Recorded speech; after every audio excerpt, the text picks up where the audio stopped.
السلام علیکم ورحمۃ اللہ وبرکاتہ۔ کیا حال چال ہے میری یوٹیوب فیملی؟ امید کرتا ہوں سب ٹھیک ہوں گے۔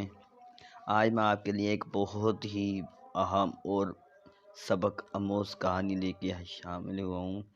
میری ویڈیو کو آپ لازمی دیکھیے گا، اینڈ تک دیکھیے گا، اور انتہائی بہت سبق آموز کہانی ہے یہ۔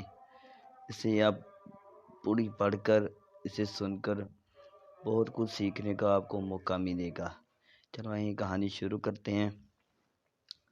لکڑہار کی ایمانداری۔ یہ کہانی کا ٹائٹل ہے لکڑہار کی ایمانداری۔ لکڑہارا کیسے ایمانداری کے ساتھ کام کرتا ہے۔ لکڑہار کی ایمانداری۔ ایک دفعہ کا ذکر ہے، کسی گاؤں میں ایک لکڑہارا اپنی بیوی اور 2 بچوں کے ساتھ رہتا تھا۔ ایک لکڑہارا تھا، کسی گاؤں کے اندر وہ رہتا تھا۔ اس کے 2 بچے تھے اور ایک بیوی تھی۔ لکڑہارا بہت ہی غریب آدمی تھا۔ وہ جنگل سے لکڑیاں کاٹ کر فروخت کرتا تھا۔ جس دن اسے خشک لکڑیاں مل جاتی تو وہ انہیں بیچتا اور کچھ خود نوش خرید لیتا، لیکن بڑی مشکلوں سے اس کے اخراجات پورے ہوتے۔ لکڑہارے کی بیوی اپنی غربت سے بہت تنگ آ چکی تھی۔ آئے دن ان کا آپس میں لڑائی جھگڑا ہوتا رہتا تھا۔ جس دن لکڑہارے کو جنگل سے خشک لکڑیاں نہ ملتی تو اسے بیوی بچوں سمیت بھوکے پیٹ ہی سونا پڑتا تھا۔ ایک دن جنگل کی طرف جاتے ہوئے اسے ایک گھر نظر آیا۔ وہ دبے پاؤں اس گھر میں چلا گیا۔ وہ گھر بہت خوبصورت تھا۔ ہر چیز نمایاں اور صاف و شفاف دکھ رہی تھی۔ اتنا صاف ستھرا گھر اس نے کبھی نہیں دیکھا تھا۔ جب اس نے گھر میں نظر دوڑائی تو اسے گھر میں کوئی انسان نظر نہ آیا۔ لکڑہارا سوچنے لگا کہ اگر گھر میں کوئی رہتا ہی نہیں تو یہ گھر اتنا صاف ستھرا کیسے ہے؟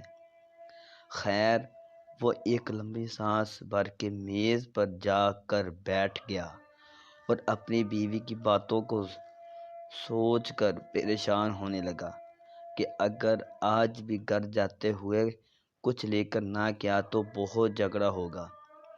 اسی دوران اس نے اس کے کاندھے پہ ہاتھ رکھا، لیکن وہ اپنی پریشانیوں میں گمسم سامنے کی دیوار کو بے خیالی میں گھور رہا تھا اور اندر ہی اندر اپنی حالت زار پر رو رہا تھا۔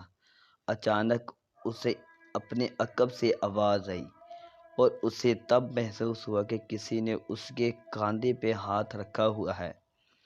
وہ فوراً خوف زدہ ہو گیا اور اس کے جسم سے پسینہ چھوٹنے لگا۔ کب کبھی طاری ہونے لگی۔ لکڑہارے نے اپنی نشست سے اٹھتے ہوئے جب پیچھے مڑ کے دیکھا تو ایک پر اسرار شکل دیکھی۔ دیکھتے ہی چلا اٹھا۔ ایسی عجیب و غریب شکل جس کا اس نے کبھی تصور بھی نہیں کیا تھا۔ وہ نہ تو انسان لگتا تھا نہ گدھا۔ اس کا اوپر والا دڑ گدھے کی طرح تھا اور نیچے والا دڑ آدمی جیسا۔ لیکن وہ انسانی آواز میں بولا، گھبراؤ نہیں، میں تمہیں کچھ نہیں کہوں گا۔ تم سے پہلے بھی یہاں لوگ آتے رہے اور مجھے دیکھتے ہی بھاگتے رہے، لیکن تمہیں تو میرے آنے کا پتہ ہی نہیں چلا، ورنہ دوسروں کی طرح بھاگ کھڑے ہوتے۔ اب اس نے لکڑہارے سے دریافت کیا کہ وہ کس پریشانی میں ہے، اتنا گمسم بے سد کیوں بیٹھا ہوا ہے۔ لکڑہارے نے روحانسی آواز میں اپنی غریبی کا پردہ چاک کرتے ہوئے اپنے جملہ حالات کے بارے میں بتایا۔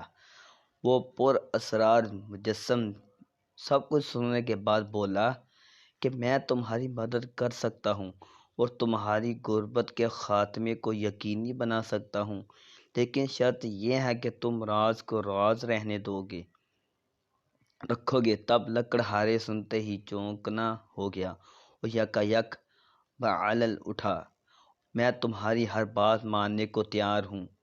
یہ سن کر اس پر اصرار مجسم نے کہا کہ میں تمہیں ایک درخت کے بارے میں بتاتا ہوں جس کے پتوں میں انسانوں کے لیے علاج و شفا ہے۔ تم اس کے پتوں سے لوگوں کا علاج معالجہ کرنا اور جائز منافع کماتے رہنا۔ لوگوں کو شفا ملتی رہے گی، تمہاری غربت کا خاتمہ بھی ہو جائے گا۔ لیکن تمہیں مجھ سے یہ عہد کرنا ہوگا کہ تم علاج کا بہت کم معاوضہ لیا کرو گے اور غریبوں اور بے سہارا لوگوں کو تم مفت علاج کرو گے۔ لکڑہارے نے اس بات کا بھی عہد کر لیا۔ لکڑہارے کے عہد و پیمان کے بعد اس پر اسرار مجسم نے اس درخت کی پیشنہاد کروائی اور فوراً غائب ہو گیا۔ لکڑہارا کچھ غیر یقینی اور تذبذب کی کیفیات میں اس درخت کے پتے اکٹھے کرنے لگا۔ اس کے ساتھ بتائی ہوئی دیگر جڑی بوٹیاں بھی جمع کر کے گھر کی طرف پلٹا۔ جب وہ گھر پہنچا تو آج پھر اس کے پاس کھانے پینے کی اشیاء نہیں تھی، جسے دیکھتے ہی اس کی کھڑوس بیوی اس پر برسنا شروع ہو گئی۔